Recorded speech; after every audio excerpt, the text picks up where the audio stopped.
I'm Alexander Heffner, your host on The Open Mind. I'm delighted to welcome our guests today, Ferenc Dalnoki and Rich Wolfson.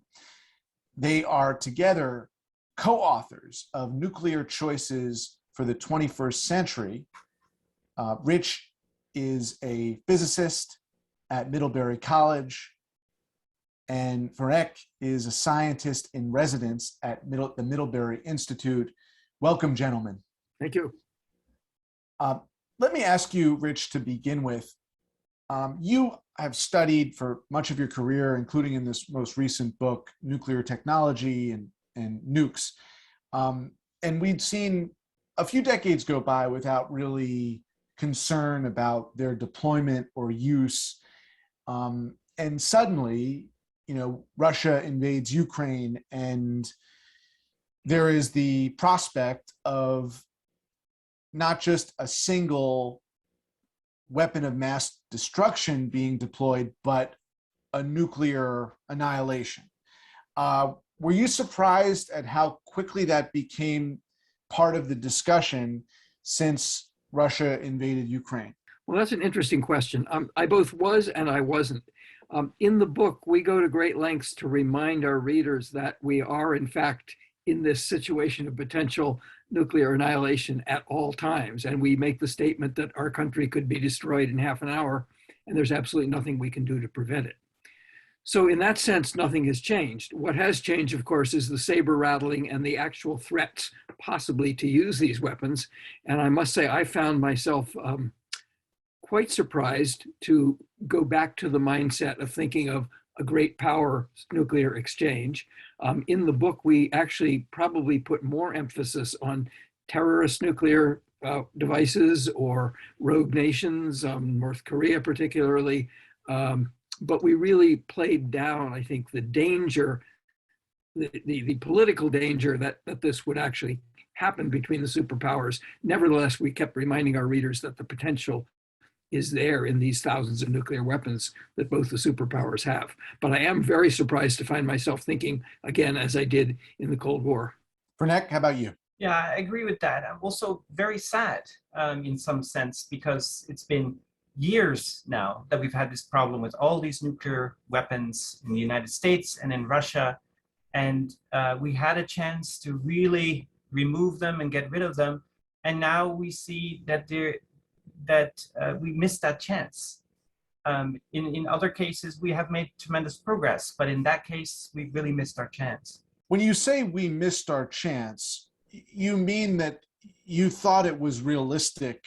In fact, I was just reading President Kennedy's address at American University, in which he discusses the tamping down of nuclear building and the arsenal of nukes that were being built. And so you're suggesting that had we had different leadership or public policy in the US and in the Soviet Union and ultimately Russia, a mission of non-proliferation or de-escalating nuclear buildup could have been possible. Of course, it would be a change in policy. I want to distinguish non-proliferation from disarmament. There should be a strong push, and there was on many different sides, but we never really went to the level of really disarming. And if we would have done that, then this risk, the scary risk that we're in right now, we wouldn't have this nuclear blackmail scenario as some people have looked at it. Rich, was that ever a realistic notion, not just non-proliferation, but disarmament? It seems like it's a little bit naive to think that it was ever even theoretically possible that at least in the case of the US and the Soviets, that either country would do that. Well, I think disarmament doesn't have to mean getting rid of all your weapons. I think personally, although it is a noble goal, I think at this point it's an unrealistic one. But when we talk about missed opportunities, we're talking about things like disarmament treaties. I mean, it is remarkable that we're down to several thousand strategic weapons, 1,500 or so actually on each side, 1,500 to 2,000, from a time when it was tens of thousands back in the 1980s and 70s. So we really disarmed. Can you spell that out a little bit more for the viewer? When you say that reduction, talk about specifically what that means. What was reduced? The strategic weapons, the ones that can reach each other's homeland, probably numbered in the tens of thousands at the height of the Cold War. It's now down to about 1,500 to 2,000 each for Russia and the United States. And those are numbers set by treaties that we have negotiated. So we have done a lot of disarmament, and we were prepared to go further, not to zero perhaps, but considerably further. And I would say the thing that prevented that was the souring, two things probably, the souring of relations between the US and Russia, to the point where the United States was the first to abandon a really important treaty, the Anti-Ballistic Missile Treaty. We're now supposed to be negotiating the next round of a disarmament treaty that is supposed to expire soon, and we're not in the right frame of mind to do that successfully. So I think Ferenc is absolutely right that we have missed an opportunity, and we is particularly the leadership of the United States and the leadership of Russia and our relationship between those two countries. It's also complicated by the rise of other nuclear powers, China particularly, to the point where they really need to be brought into these negotiations also. And so the treaties become not bilateral, but multilateral. And we're having a hard time making that happen also. But right now, the mood is so bad that we don't have any of the kinds of contacts we used to have that allowed our scientists and most of our political leaders to talk with each other. Ferenc, do we still have, though, the back channel discussions that are operating from the MO or from the hopeful wisdom that any use, even a single use, even a smaller scale use of nuclear weapons would result in our collective annihilation? The theory, which really has been more than a theory, but the practice of understanding mutually assured destruction, that's what has enabled the de-escalation of the strategic reserves. But are you confident that while the moods have soured geopolitically, that there still is basically that operating principle that a single use of nuclear weapons would result in the annihilation of all people?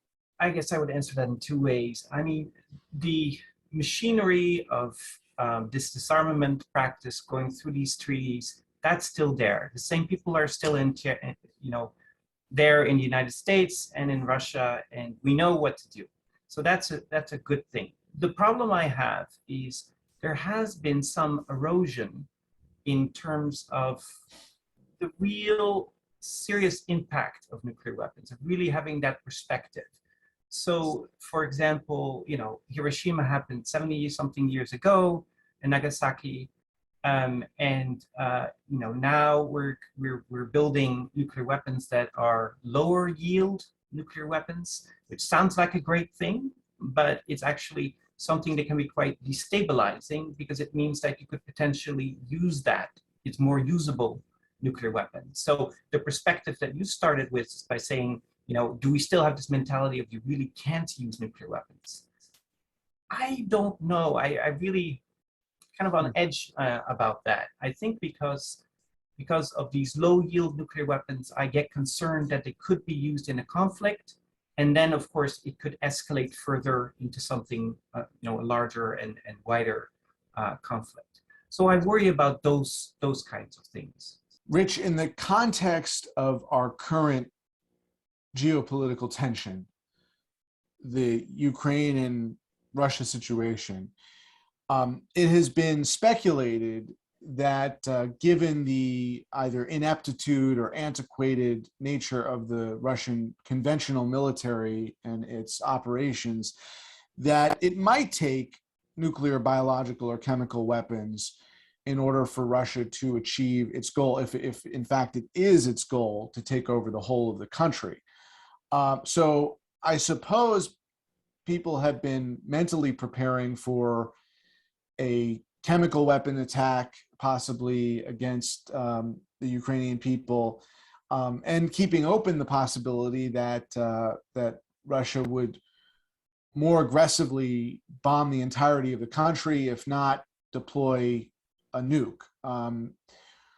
You know, in game playing those situations, in the hope of preserving as much humanity as possible, where do you kind of fall in thinking about some of these possible scenarios? Well, I'd like to think that there is still enough rationality in the Russian leadership that they will not cross that nuclear threshold. And I think what we're seeing in the last week or so, I'm actually considerably more confident in the last week or two that that's not likely to happen. So the use of nuclear weapons in any form would be horrific. And I think, as Ferenc pointed out, would probably lead to an all-out escalation that would probably not destroy all life on the planet or all of humanity, but would certainly set all of humanity back centuries. So we don't want that to happen. And you know, I hope there's enough rationality left that it won't happen. There are other worries. For example, there have been a number of incidents throughout the years of false alarms in which there was a warning of an incoming missile attack, and brave individuals paused and thought before responding. And so we have avoided nuclear war on several occasions, you know, by accident. But we're now in a very tense situation where the response is likely to be less reasoned to something accidental like that. And to have the physicists, the scientists, and also the policymakers come to accept that there really are no shields of the Star Wars nature that are going to block a nuclear attack at any point, as long as the chemical realities and properties of nukes don't change, which they are not anticipated to. Correct, Rich? Yeah, there are anti-ballistic missile systems in place. There are more of them now that we've abandoned the Anti-Ballistic Missile Treaty, and they occasionally have successes at shooting down a carefully launched test missile. But that's not the same as a barrage of thousands of warheads coming at you. And so, you know, it really is the case that there is no defense against the world's strategic nuclear arsenals. There simply isn't. And I think a lot of people assume that our military has such defenses, and there simply aren't such defenses. Right. By the way, I'd like to, since we've been talking about this all in the context of the Ukraine situation, I'd like to point out that our book is about nuclear choices. It's not just about nuclear weapons. It's about nuclear power, nuclear technologies for medicine, and other things. And I think the Ukraine war has given us a link between those two that we really didn't think about much before, and that is the role of nuclear power plants under attack in a war. So that's something else I think we who look at nuclear issues are quite worried about. And it has frankly colored my own opinion about nuclear power. Friends and I don't necessarily agree eye to eye on nuclear power issues, but I've become a little more skeptical because of seeing what happens in wartime. Ferenc, in terms of those choices, sort of the expanded menu of ways that a nation or a society can use nuclear technology, what is fair game in kind of being synonymous with civil society? I mean, what uses of nuclear technology can help sustain civil society as opposed to potentially injure civil society? Yeah, I mean, that's a terrific question. Nuclear materials themselves can be hazardous, are dangerous. And so the use of them has to be done very carefully. So when you look at nuclear reactors, you have to ask your question, are you making nuclear reactors in a safe place? Is it a location where there's serious seismic hazards? And now we see, is it in a war zone? I want to point out that the case of what we see in Ukraine, which personally I see as a form of nuclear terrorism, is not the first time. So, for example, was it last year that Azerbaijan threatened Armenia with saying they were going to blow up a nuclear reactor, the Metsamor nuclear reactor. There's also been cases where Iran has kind of made a video or mock-up or something like this of bombing a facility in Israel, a nuclear facility in Israel. So it's starting to become, in my head, at least in my mind, crystallizing that threat is now pretty serious. And so you have to ask the question, how do you design this kind of equipment to make sure that even in the case of wartime, you can shut it down in a safe way so that it doesn't cause further issues? And we have to remember that there's no reactor that's been designed to be able to withstand missiles. It just hasn't. There have been studies done, and even the most sophisticated South Korean reactors right now cannot withstand a missile. So that threat is really serious, and it's still there in Ukraine. And I suppose, Rich, you might take a different perspective in the sense of if you're suggesting France is more open-minded to the deployment of nuclear technologies. One area that really you can't control, of course, there can be malfunctions of nuclear technology. Some of that can be attributed to human error. Some of it could just be inexplicable. But the other thing that is inexplicable when you think of the safety or security of nuclear power is climate events. And, specifically the barrage of extreme weather, tornadoes, hurricanes, and, other droughts as well that have intensified these kinds of superstorm scenarios. On our current track, Rich, does it make sense to invest in nuclear power when we know, climate can basically, without any human malfunction or error, can potentially have the effect of a missile hitting a nuclear energy facility? Well, that's an interesting question, and it's just 2 hours ago I gave a talk called "Can Nuclear Energy Solve the Climate Crisis?" And I'm actually more open to nuclear power, I think, than my co-author is. But my conclusion is no, and it's not because of the reason you suggested. I don't think I can imagine any climatic event that would have the impact of a missile on a nuclear power plant. I can imagine a seismic event, which is what happened at Fukushima. That's not a climate event, and it's not going to be affected by climate change. So the main question people are asking about climate change and nuclear power is, do we need to ramp up nuclear power because it is a relatively, almost completely carbon-free source of energy? And my answer to that question, as somebody who is not inherently opposed to nuclear power, although as Ferenc points out, we need to be careful where we put them, if we're going to put them at all. My answer to that question is simply no, and it's no because we have about a decade to achieve the carbon emissions reductions that would keep us to 1.5 degrees Celsius of warming since the industrial era started. And if you look at the delays in nuclear power plants, it takes 10 to 20 years from the idea to getting a nuclear power plant online. And that's not just in the United States, that's most of the world. And there are 440 operating nuclear power plants in the world. Their average age is 40 years. And so we're going to have a hard time just keeping the amount of electricity we get from nuclear power at what it is now, about 10% of the world's electricity, let alone solving the climate problem. And we're certainly not going to do it in the 8 years remaining until 2030. No, that's helpful. And thank you for delineating the pro and con or the conservatism with which one of you might view the nuclear technology advances. But, Ferenc, is it true, though, that climate could actually affect seismic events? Like certain conditions of the climate might precipitate or exacerbate, make it more likely, for instance, there to be a certain magnitude earthquake in California. That I'm not sure about. I've never heard of that. So let me ask you this then.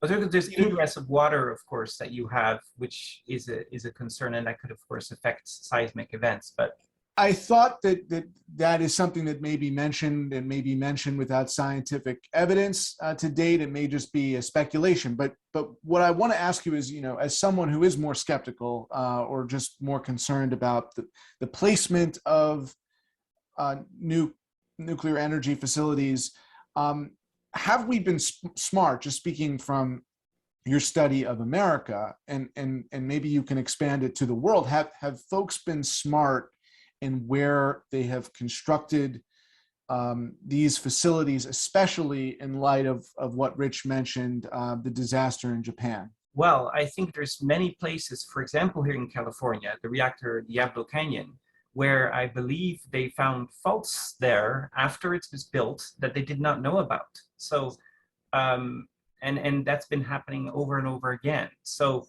I'm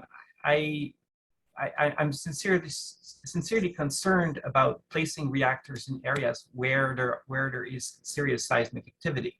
However, on the other hand, you can of course design for that, which is another something to think about, which is that you design your reactor for a certain amount of seismic movement, and then account for that. But that's another level. But if you find it out after you've placed the reactor that there happens to be a fault line there you did not know about, those are the things that are my concern.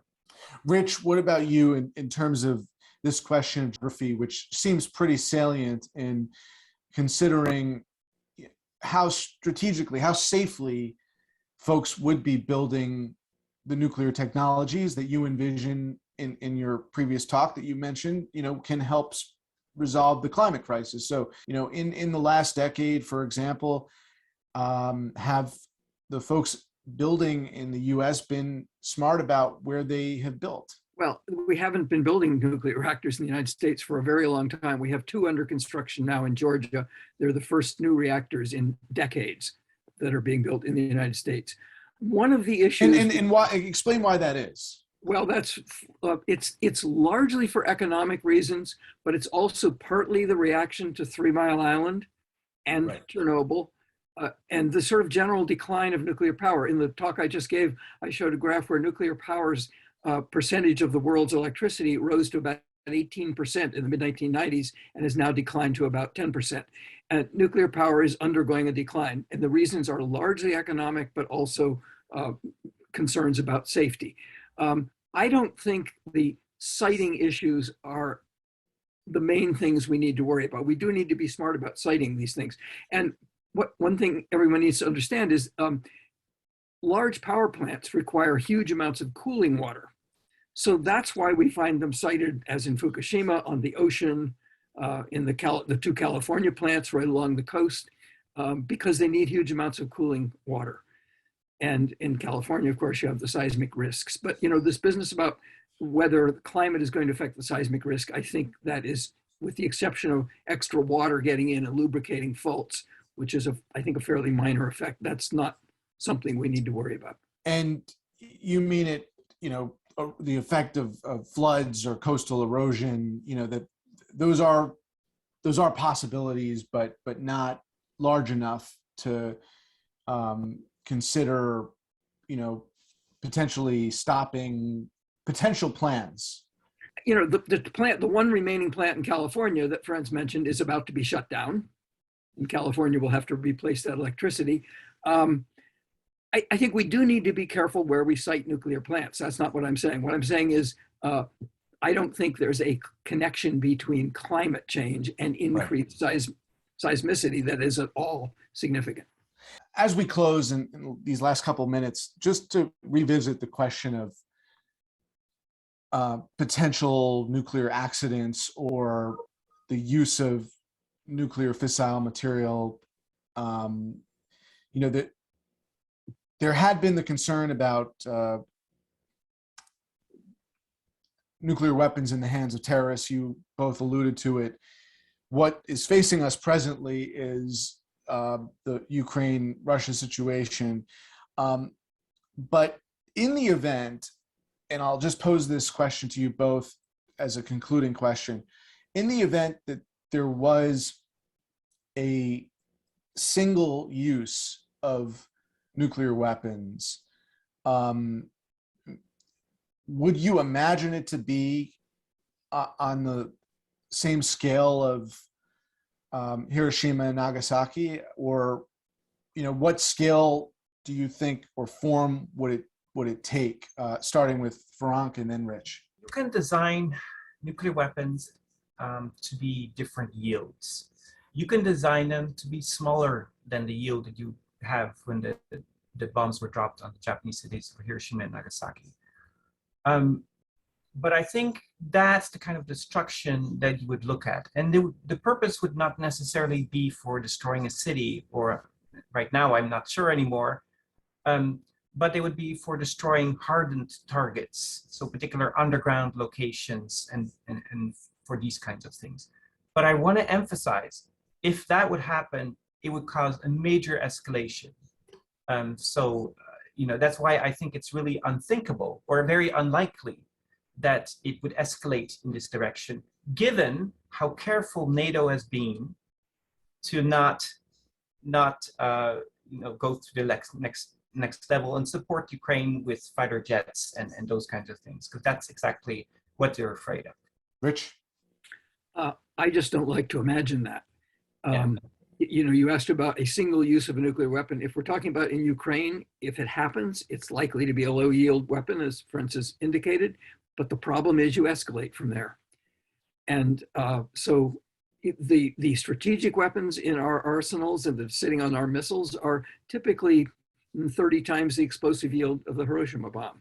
So we're talking about big weapons. We pray cooler heads always prevail. Thank you both, gentlemen, for your insight today. You're very welcome. Thank you. Please visit the Open Mind website at 13.org/openmind to view this program online or to access over 1,500 other interviews. And do check us out on Twitter and Facebook at Open Mind TV for updates on future programming.